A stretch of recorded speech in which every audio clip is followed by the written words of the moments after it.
Hey everyone, yeah, welcome back. Good to see you again. You're looking well. Get yourself a drink and a seat up front. We're going to get started. Because, yes, there's a show. It's all been happening, and now you want to know. But before we can start, we must begin with hello. My name is Sean, your host and fellow. Now grab hold your beverage, your mind just as quick. We're building up for our best sip. So join me now for the greatest pleasure, where we unwind this world together. It's time now. It's time for the sip. Let's do it now. Let's do it quick. Go! Ah, delicious. Well, I wonder if there's any science news. Oh, look. City walk or nature walk, evidence-based psychological and physiological outcomes. A systematic review and meta-analysis, reports Science Direct. Walking in nature reduces depression, anxiety levels, and slows heart rate. Urban walking may adversely affect anxiety levels compared to natural settings. The review reveals the importance of nature for mental and physiological well-being. So you mean to tell me that being out in nature makes you feel better? And that when you walk around in a big city that's dull and grey and where you could be attacked and robbed, it makes you feel more anxious and nervous by comparison? Oh, well, you could have just asked Scott on that one.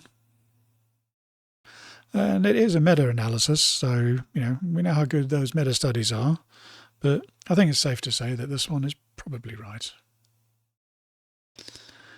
Meanwhile, over in Iran, coffee may ease depression symptoms. But tea offers no such benefit, Iranian study finds. A large new study from Iran suggests that drinking at least 1 cup of coffee per day is associated with modestly lower odds of depressive symptoms, while tea consumption shows no meaningful link to either depression or anxiety. The findings published on May 1st in Scientific Reports come from a multicentric lipocap study and add an important Middle Eastern perspective to a body of research that was mostly has been examining Western and East Asian populations. Well, I know I can feel my mood lifting already, and this is my second cup. It's just another example of how coffee is beneficial for us, and I know some of you have been following Scott for quite some time, and he found many stories and research on the topic, and it's good to see that this thread is continuing. It is also important to remember that Iran is more than just bad news we keep hearing. They are a huge part of history, and there's still many good things there. Like anywhere, it's got its problems, probably maybe more than most at the moment, but they still seem, they've still got a lot of positive things to offer, and good coffee studies being one of them. Over on X, Owen Gregorian reports that the Philly cops are reportedly monitoring anti-AI memes, according to an internal alert, I should say, from Justin Kafier from Gizmodo. The Constitution and centuries of case law have done an adequate job of, I'm just reading this verbatim by the way, have done an adequate job of enshrining the rights to protest in America. According to the Trump administration, these rights are all but forfeit if the target of the protests, Aya, is an AI data center. But their logic, publicly expressing a desire to have a water-hogging, environmental polluting, perpetually buzzing superstructure built in the middle of one's community, is tantamount to strapping on a suicide vest. As such, the administration, which has gone all in on America's AI future and has seen the president personally enriched for it, is trying to brand opponents to that future as terrorists. Nearly half of Americans have negative views on AI, and 7 in 10 don't want data centers built in their communities. Nonetheless, a tranche of reports by the FBI, Department of Homeland Security, and fusion centers recently obtained by Wired indicate that the administration is actively targeting such individuals, whom they've labeled anti-tech extremists. The chilling news comes in the wake of National Security Presidential Memorandum 7, released last September, which attempts to paint other fuzzy yet constitutionally protected charges, like being anti-American and anti-capitalist, as designators of domestic terrorism. A confidential law enforcement bulletin recently obtained by The Intercept reveals that, at least in Philadelphia, cops are taking note of those speaking out against AI. In a December report from the Delaware Valley Intelligence Center, marked for official use only, its authors warned that domestic violent extremists are likely interested in targeting artificial AI data centers. So yeah, I thought this was interesting because there's a lot of persuasion happening all around here. AI is such a massive hot topic at the moment, and there are many layers to it. On the one side, you've got people like Justin, who wrote the article, presented as being anti-AI, anti-data center, and anti-tech, as the article puts it, as being a right to protest. And on the other side, you've got the administration and law enforcement looking to control those opinions so they don't get in the way of progress. But probably more importantly, that it doesn't result in violence, basically, or any kind of criminal act at all. Starting with the regular everyday person, then I sort of have to agree the ability to call these things out and say it is probably even more fundamental than just calling it a protest. It's just a basic right of free speech, and to be able to say what you like and don't like, when you don't like or don't like something. People wanting to express their anxiety is something that we've been doing since we could probably talk, even before then. It's just our basic survival instincts kicking in when something feels ominous out there and we can't quite get our hands on it. The question is, where does this fear come from? And much of the angst is sort of driven by two main things at the moment. One is the replacement of jobs, and the other one is the data center demands. On the jobs front, this is a new technology and it has the potential to be incredibly disruptive. I think the only equivalent would probably have been the Industrial Revolution, back in the day. Any kind of change brings anxiety, and the best way to work through that is to talk about it and move yourself in a way that helps you rationalize and deal with those fears. Where that starts to cross a boundary is when you let that fear build up to a point where you feel the need to break the law in order to fight against it. And that's where the data centers come in, basically. They've kind of started to put a physical presence on this nebulous but ominous black box that is seemingly coming our way, this AI black box. They give fearful people and agitators a target that they can direct their physical concerns against. And there's some secondary issues that data centers do bring that do raise some valid concerns too. And that's providing fuel for the angst that people are seeing. First issue there being power. Data centers and data power demands are putting a huge amount of strain on the grid. And they're competing with other residential and commercial operations for that same power. The amount of power actually being brought online is pretty substantial this year, at an estimated 68 gigawatts. Much of that is actually wind and solar, which means that the 68 gigawatts is a maximum theoretical figure. The actual supply of that will be much lower because the sun's not always going to be shining at maximum height. There's maybe clouds in the way, wind may not be blowing. The usual thing, the problems with renewables. And that gap in the new demand and versus supply, like any supply and demand situation, will just affect prices, and probably be pushing them up.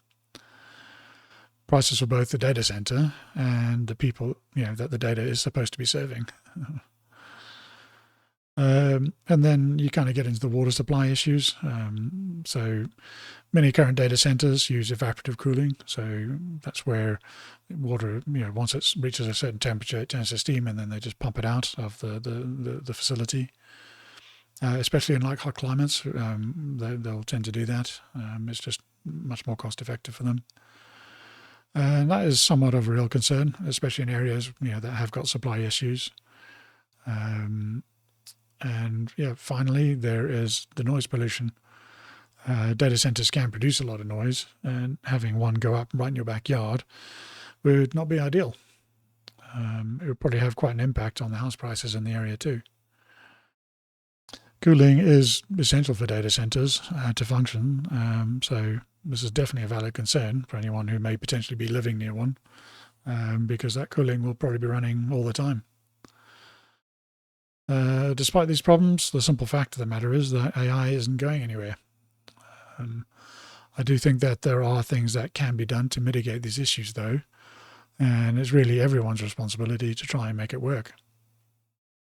Both personal responsibility and the government responsibility as well. But I'll kind of get to that a bit later on. There is another aspect to this that is likely also driving the fear, and that is international competition. If I was a competitor to the US, it might benefit me greatly if in the new space race, if I could convince the local population that AI and data centers were really bad. So bad, in fact, that you should rise up and fight against it. If you can stop that, you'll stop the progress being made. And that kind of leads on to the administration side of the argument. And from their side, I can understand the concerns that they have, because AI is the hottest thing at the moment, probably the most important technology possibly ever. The US is at the leading edge at the moment, but China is very close behind them, and it won't take much for the US to lose its top spot. It is one of the main reasons that the markets are doing so well. Jobs numbers have been basically going up every month since the middle of last year. AI is not removing jobs, even though everyone is afraid that it is. And the one thing, and it really is one of the main jobs of the government, is to ensure that they keep the top spot, with these new technologies. Whichever country is going to be at the forefront of this particular technology will have a real upper hand going forward. I don't think anyone's got any doubt about that. It's also not in the interest of the government to see large swathes of the people out of work. It's not how you stay in power. You're not going to get re-elected if nobody's got a job. So, with regards to the story where the authority is now saying that we're tracking people and spouting all these anti-tech ideas, it's all about positioning. The story is more about the threat of something happening than that actually isn't illegal. I don't think it's good enough just to say you can't talk about it. In the UK, they've been plagued by something called non-crime hate incidents, which basically means that the police can start knocking on your door for anything they feel like. What they chase you for is not actually against the law. You haven't broken any law. They just, you may have just expressed an opinion they don't like. So police are dispatching numbers to essentially intimidate you, over something that is entirely legal. And they mark you down as as causing a non-crime hate incident. And that's just not where the resources should be spent. And I don't think the US wants to end up, its police forces to end up like the UK's. We've seen a few stories about that over the last few weeks. There is another aspect of the story in that Philly is a deep blue city. So by presenting the story like this, it raises people's fears and anxieties, which, a lot of deep blue areas will tend to do, especially if they're fighting a red, federal administration. The story, sort of creates an us and them setup, and it's the people versus the system again. And part of the reason this is all gaining a little foothold is there seems to be a policy and information vacuum around these topics at the moment, especially around data centers. You can't deny the issues and challenges that these are bringing, and there needs to be some real clear policy and messaging around it. Otherwise, it's going to just allow the agitators to thrive. You couldn't possibly hope to deal with these issues with just one approach or just one thing. It would have to be some kind of multi-pronged, work smarter initiative that sort of altogether would improve the overall picture. So like on the power demand side, for example, it could be building more supply, approving dozens more baseline stations, whether that's nuclear or gas, and maybe even recommissioning some old coal stations. On top of that, then add the renewables, and add a lot of them too. provide some incentives, and maybe for someone to make a solar panel gigafactory near a desert and build several of the largest solar farms you've ever seen away in an area where they can't be seen. Put major investments into transmission systems across the country to get that power where it needs to go. Other than the slightly more fanciful ideas of modular reactors and fusion, they should be treated as a nice to have. But the baseline policy should be real and proven power delivery. For the water, we could be looking at incentivizing more closed loop systems and bringing penalties for pumping fresh water into the air. Many of the new data centers are closed loop systems, but not all of them. And providing guidance and incentives for that would go a long way to helping alleviate some of these concerns as well.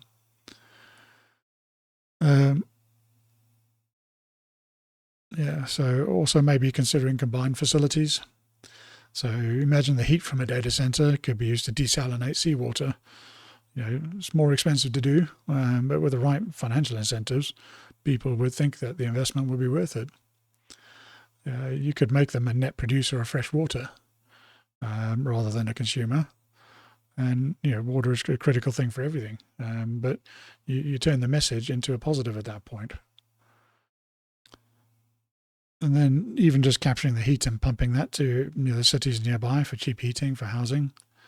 This is something that happens in Germany a lot. They have a lot of communal heating systems, and it basically it's just like how water gets to your house. There's just a heat pipe. So if you can put $1.5 trillion into the military budget, then spending a bit of money on this doesn't seem like it would be a bad thing. It would probably be quite critical for the country. Including the military would benefit. They still have to run their systems. They still have to run their their businesses to be able to develop those things and run those things. And that's not to mention the amount of extra jobs it would create to build and run these power stations and plan and get all these things online. The money's not going to come from nowhere. Obviously, it probably have to be borrowed, or there have to be some kind of investment by some entity that could bring it to fruition. But ultimately, there needs to be more comprehensive and easy to understand and legitimate messaging about these shortfalls and how they're going to be tackled. Otherwise, there's going to be an open wound that the agitators and competitors are going to be able to pick at. Which then kind of moves on to the personal responsibility I spoke about earlier. AI itself is an amazing technology. And as a lifetime IT guy who has been a programmer for 25 years, as one of maybe a few thousand people worldwide that could, build a very large, complex IT system completely from scratch, including all the upfront analysis and all the way through to the delivery and the training, just because I'd done so many different roles over those years, and was required to do that for the last 25. So I spent a lot of time building systems that automated a lot of people's manual jobs. In the end, even though everyone was afraid I'd be making them redundant, it didn't remove the need for humans at all. In fact, there are more people working now than ever. It just changed what people were doing. A lot of the boring and laborious tasks could now be done at a click of a button. And AI is now essentially already replaced my job. A large amount of the coding is now shifted to being generated by AI, and even whole software pipelines are being automated now.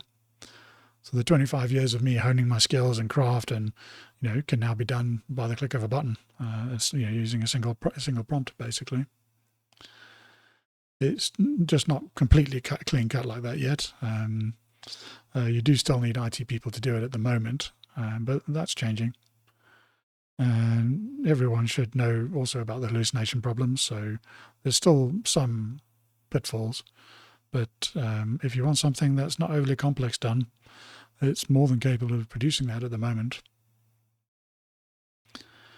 And as people will often say, this is the worst it will be. AI is just going to keep on getting better and better from this point. So yeah, my job's already changed, which kind of leads me to one of the most important lessons I've learned about automation over the last 25 years, and it's all about education and training. Part of the reason reason there are more people working now than there ever has been is because people reskilled and they became more educated. The jobs didn't disappear, they just changed. And we have to change with it. The jobs that involve personally dealing and interacting with people, will still be around for quite a while. And also dealing with physical things, so plumbers and electricians, those kind of things, they'll still be around for quite some time. The desk jobs, I think, are going to start becoming more and more rare. And part of the reason I've started doing online content is my own journey of retraining and growing. As a lifelong IT guy, I didn't think I'd be doing this, but things change. So I've always been someone who was happy to take on a challenge. It's almost a necessity in IT because the things you knew last week were completely different to what you needed to know this week because things just move so fast. I'm also working on another show, by the way. So yeah, that kind of brings me to the end of my notes today, and that leaves me with my final thoughts. And that is that learning things is one of the gifts of being human. It is easy to forget when we are faced with difficulties, but it's those difficulties that make us who we are. Taking on new skills is essential for our growth, and as long as we're growing, then we aren't dying. And with that, I wish you well and say see you later. Cheers.